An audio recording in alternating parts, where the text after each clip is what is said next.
नमस्कार, मैं अम्बे वर्मा और आप देख रहे हैं इंडिया टीवी न्यूज। तो चलिए आगे बढ़ते हैं कुछ खास खबरों की ओर। सारण निकाय एमएलसी सच्चिदानंद का ऐलान। आज एमएलसी फ्लैट अपने आवास पर सारण निकाय एमएलसी सच्चिदानंद राय ने प्रेस वार्ता कर दिया जानकारी। सारण लोकसभा क्षेत्र से निर्दलीय लड़ेंगे लोकसभा 2024 का चुनाव। कहा पीके की अनुमति की नहीं है जरूरत। इंडिया टीवी न्यूज के लिए नवीन कुमार की विशेष रिपोर्ट पटना से। लोगों ने मुझे कॉन्फिडेंस दिया, मुझे विश्वास दिलाया है कि उनका मैं चहेता हूँ, इसलिए बार बार मुझे उठाते हैं। जन सुराज समर्थित तो रहेंगे ना आप? प्रशांत किशोर जी आपके चुनाव प्रचार में आएंगे। देखिए ऐसा है ना, प्रशांत किशोर जी किसी भी चुनाव में नहीं जाते हैं। अफाक अहमद का जो चुनाव हुआ था उसमें प्रशांत किशोर जी नहीं गए थे। मैं ही उस चीज को लीड कर रहा था। मैंने बल्कि जिद की थी कि हम लोग को इसमें एक निर्दलीय प्रत्याशी को समर्थन देना चाहिए, क्योंकि अफाक अहमद साहब हमारे जन सुराज परिवार से थे। उनको निर्दलीय करने का मौका दिया गया तो परिवार के लोगों ने परिवार का साथ दिया। अभी कोई जनसुराज का कोई दल बना नहीं है और प्रशांत किशोर जी जिस दिन दल भी बनेगा वो दल के मालिक नहीं होंगे, ऐसे बाकी दलों के मालिक होते हैं।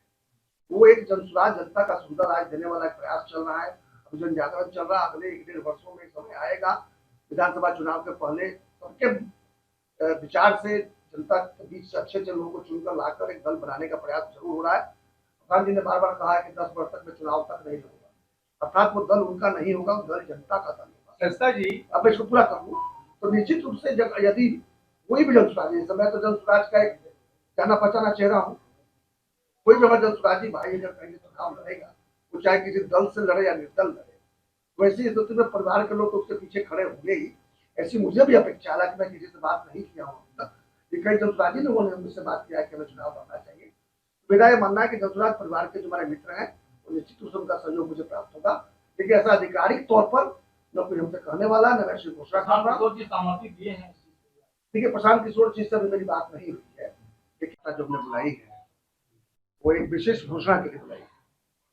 आप लोगों को पता होगा कि मैं सारण स्थानीय निकाय से निर्दलीय विधान पार्षद हूँ।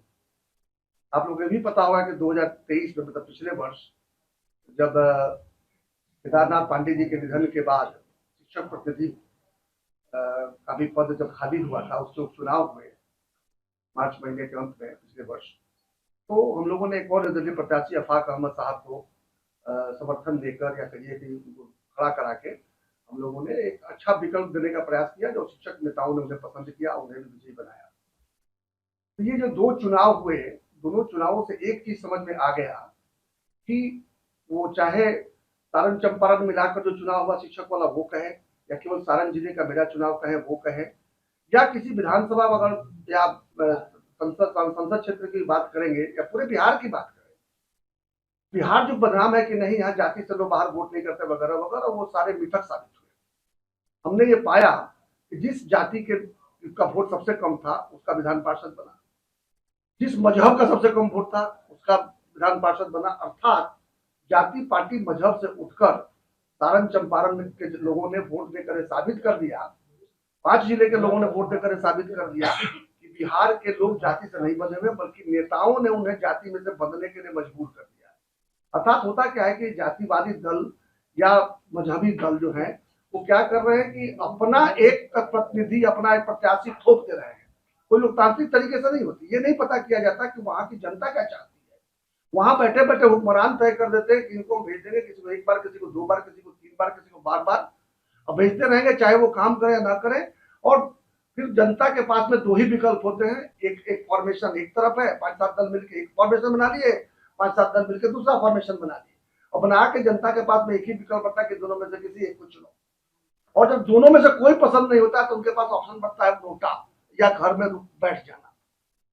लेकिन ये 2 चुनावों ने मुझे दिखाया कि अगर विकल्प उनके मन का हो तो भारी संख्या में वो हिस्सा भी लेते हैं और अपने मन के प्रतिनिधि को चुनकर भेजते हैं, और बड़े बड़े दलों को धूल चटाने का काम भी करते हैं। 2 बार करके उन लोगों ने दिखाया। लोग कहें कि वो लड़े, तो क्या आप उसी चीज को लेकर आगे बढ़ रहे हैं? क्योंकि प्रशांत किशोर ने यहाँ भी कहा कि यदि प्रत्याशी उस इलाके का होगा, वहां की जनता चाहेगी, तो जन धन बल, यहाँ तक कि चुनाव जिता कर भी दिखाएंगे प्रशांत किशोर किसी का हराने के लिए चुनाव। यही सोच है जितने भी लोग जब सुराज से जुड़े हैं, क्योंकि वो प्रणेता है उसके, क्योंकि वो सूत्रधार हैं, तो वही सोच वाले लोग उनके साथ जुड़े हैं।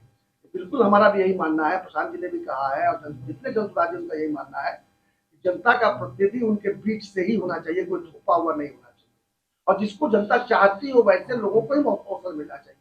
लेकिन क्या ऐसा हो रहा है? आपने देखा दोनों फॉर्मेशन में, एक फॉर्मेशन में दोष नहीं दूंगा, दोनों फॉर्मेशन में बैठ कर तय कर दिया जाता है। कई जगह तो टिकट बेचने का भी आरोप लग रहा है। हम लोग खुद स्वयं जानते हैं, क्योंकि मेरे पास उसका कुछ सबूत नहीं, इसलिए मैं कैमरा पर नहीं कर सकता, लेकिन हमें पता है और सब स्वीकार करते हैं कि कई जगहों के टिकट बेचे गए हैं। वैसी स्थिति में जनता के साथ ठगी नहीं तो क्या हो रहा है?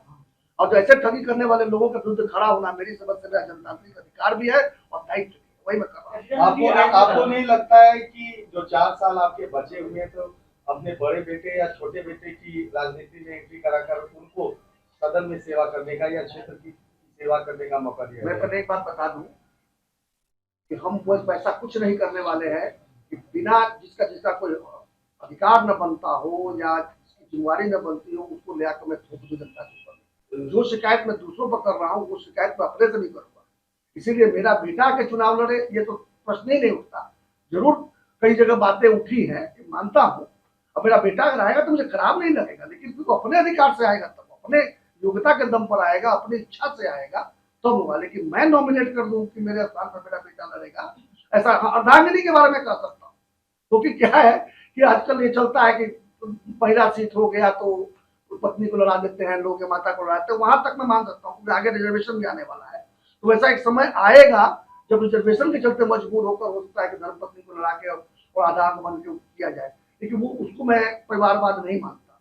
लेकिन यदि हमारे बाद आनुवंशिक बना देंगे कि हमारा पुत्र आके चुनाव लड़े, तो ये हमारे पुत्र को तय करना होगा कि क्या वो अपने दम पर टिकट दे सकता है। मैं तय नहीं करूंगा, ऐसा करने वाला नहीं।